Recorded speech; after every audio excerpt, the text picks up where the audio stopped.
ఇంకొక రాజకీయ పార్టీ రాష్ట్రంలో ఉండకూడదని ఎన్ని ఇబ్బందులు పెట్టారో దానికి సజీవ సాక్షులం మనందరం అని చెప్పి తెలియచేస్తున్నాను.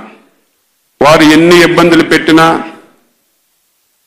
ఎన్ని సమస్యలు సృష్టించినా ఈరోజు కష్టపడి పనిచేసి నిలదొక్కున్నాం కాబట్టే రేపు మళ్ళీ రాష్ట్రంలో ఎన్డీఏ కూటమి అధికారంలోకి రాబోతుందని చెప్పి మీ అందరికీ తెలియచేస్తున్నాను.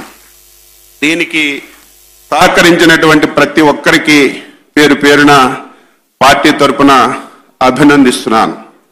ఈరోజు పొత్తు పెట్టుకున్నాం.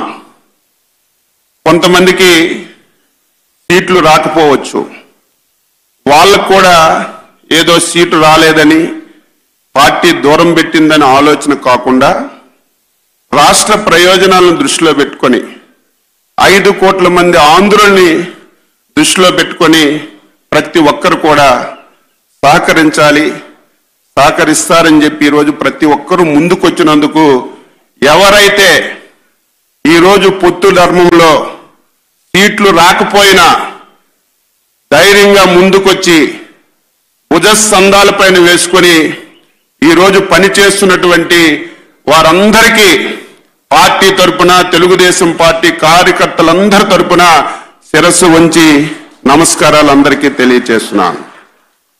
ఇందులో రికమెండేషన్లు ఏమీ లేవు, ప్రలోభాలు ఏమీ లేవు. అధ్యక్షుల వారు అన్ని విధాల స్వయంగా చాలా గంటలు రోజులు కూర్చొని సర్వేలన్నీ కూడా చేసి మన మీద ఒక అచంచలమైన విశ్వాసం, నమ్మకంతో ఈ టికెట్స్ ఇచ్చారు.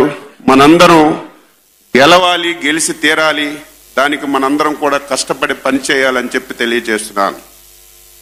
రొటీన్ ఎన్నికలు జరుగుతాయి, కానీ ఈరోజు చాలామంది అనుకోవచ్చు, ఏంటి మేము ఇన్నిసార్లు పోటీ చేశాం కదా, ఇన్నిసార్లు ఎలక్షన్లలో గెలిచాం కదా, ఈ రోజేంటి చంద్రబాబు నాయుడు గారు, బీజేపీ, జనసేన కలిసి కొత్తగా వర్క్షాప్ పెట్టి మాకేవో పాఠాలు చెప్పాలని చెప్పి అనుకోవచ్చు.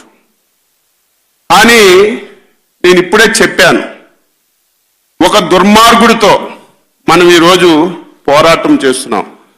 రాక్షసుడితో డిక్షనరీలో పేరు లేదా, ఆయనకి పేరు పెట్టాలన్నా సరే ఇంత దుర్మార్గమైనటువంటి వ్యక్తికి పేరు లేని దొరకడం లేదు. అంత పనికి మాలినటువంటి దుర్మార్గుడితో మనం పోటీ చేస్తున్నాం. చాలా జాగ్రత్తలు వహించాలి.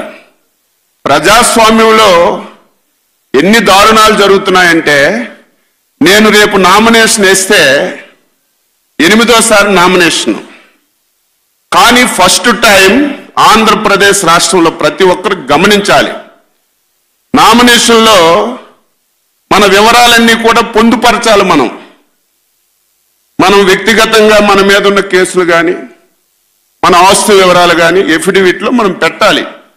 రొటీన్లో మనకి ఏ కేసులు ఉంటాయి, ఆస్తులు ఏముంటాయి తెలుస్తాయి కాబట్టి మనం వ్యక్తిగతంగా ఎఫిడవిట్లో పెడతాం.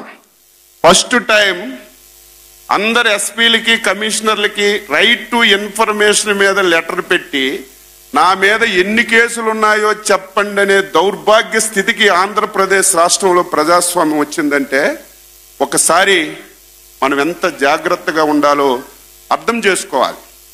ఈరోజు మనకు